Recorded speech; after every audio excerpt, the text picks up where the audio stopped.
अयोध्या।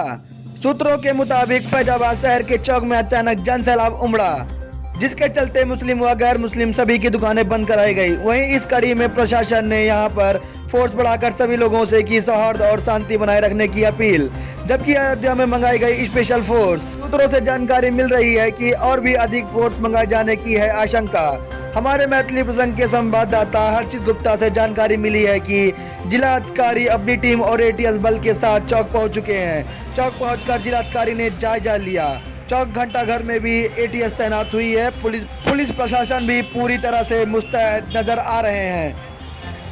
अयोध्या से हर्षित गुप्ता की रिपोर्ट, मैथिली प्रसंग भारत।